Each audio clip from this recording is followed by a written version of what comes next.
Eddie Hearn, it says smart casual, but I'm not sure about the... Smart casual. Yeah, you got me. Okay. Look, biggest fight week of Anthony Joshua's third period of his career, or just the biggest fight for him in general now? Well, I mean, when you look back, I mean, there's been some massive fights, haven't they? But this fight, all of a sudden, you think, well, this might be the most important. All the pressure on AJ to not just win, but win in style. And you've got Jermaine Franklin next to me, all of a sudden lost 22 pounds, comes in with a six-pack, and thinks, if I beat AJ, I'm going to change my life forever, as Andy Ruiz did, as all these guys that try and beat him do. You know, I guess there are some doubts over AJ after the Usyk fight and the reaction, particularly in the ring after and at the press conference. But he's motivated and he's made a lot of sacrifices for this camp, and I hope he gives the performance he deserves. Does he need to make a statement? Does he just need a victory? I'll take the win. Yeah. But I think, you know, people are always very harsh in their opinions and criticisms.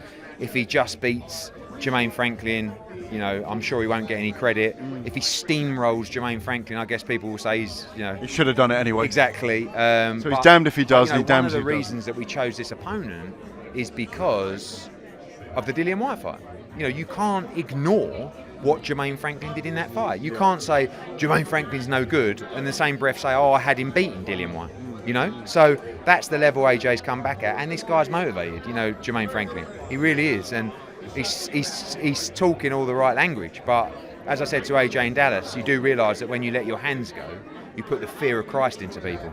And he's got to be aggressive, he's got to hurt this guy early in the fight. It sounds like he's got a brilliant relationship with Derek James already as well, and that the camp went back to the old school while keeping some of the new school sports science features with the health and the light in the eyes to sleep at night and all that kind of stuff. Yeah, it was weird going there because I'm used to AJ at the EIS or at Loughborough, kind of like they roll out the red carpet like this, you know, and it's like, but he never wanted that. Yeah. He just, oh, AJ, you know, pictures everywhere, and I went to Dallas and it was just a very humble house they stayed in, like two of them, plus the trainer, in a very basic gym.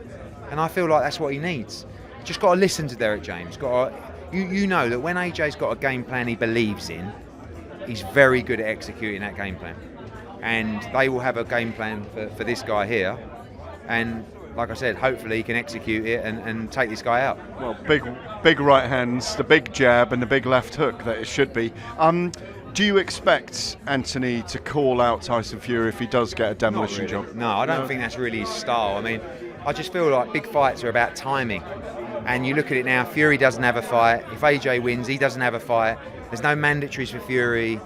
Like, there is actually a clear path to make that fight, but let's not get our hopes up, eh? We know we've been there before, but just the only thing that matters right now is taking care of business on Saturday.